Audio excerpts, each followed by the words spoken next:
What we never hear about extremism is its advantages. Well, the biggest advantage of extremism is that it makes you feel good because it provides you with enemies. Let me explain.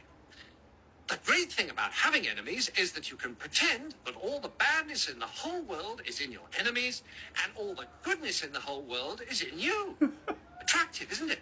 So, if you have a lot of anger and resentment in you anyway, and you therefore enjoy abusing people, then you can pretend that you're only doing it because these enemies of yours are such very bad persons. And that if it wasn't for them, you'd actually be good-natured and courteous and rational all the time.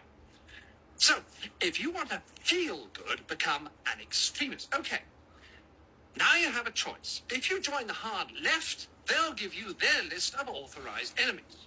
Almost all Authorized kinds of enemies. authority, especially the police, the city, Americans, judges, multinational corporations, public schools, furriers, newspaper owners, fox hunters, generals, fast traitors, and, of course, moderates.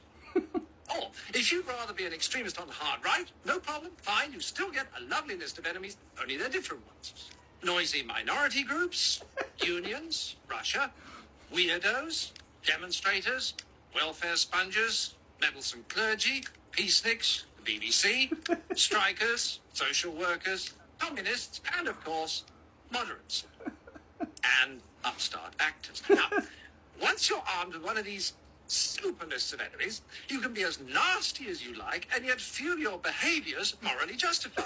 So you can strut around abusing people and telling them you could eat them for breakfast and still think of yourself as a champion of the truth, a fighter for the greater good, and not the rather sad paranoid schizoid that you really are. And this is the reason why we are studying critical thinking. Kasi both groups, the left and the right, will use your idealism para kontrolin yung emosyon nyo unang-una and then later on yung actions nyo. Pag hindi mo alam kung saan yung linya ng pagiging tama at mali, sila ang magsasabi sa'yo kung ano yung tama at mali. And that's very dangerous. Kasi yung may control ng actions mo, wala na sa sarili mo, kundi sila na. And at the end of the day, ikaw ang mananagot sa actions mo. Pinagawa ka ng isang bagay ng isang grupo, di ba?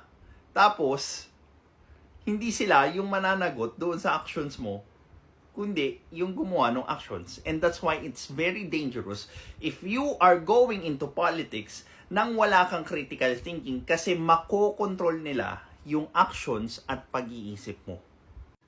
Now, ang madalas kong ina-advise sa mga followers ko is that you should always take a look kung ano yung totoo doon sa sinasabi ng bawat grupo. Kasi, unang-una, hindi naman purely kasinungalingan yung sinasabi nila. Okay? Gumagamit sila ng totoo and hahaluan nila ng kasinungalingan para mag-iba yung narrative. Ngayon, kunin mo yung totoo sa kabilang panig.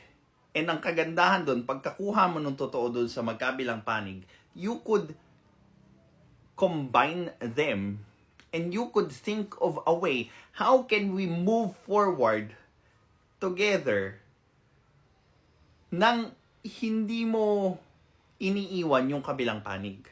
Diba? Nang hindi ka nagiging extreme doon sa iisang panig lang. Ang kagandahan nito mapapakinggan mo yung hinaing ng bawat isa and then you can come up with a solution that can create an inclusive way of moving forward. Well, this is Pinoy Extreme. Have a good day. This is Pinoy Extreme.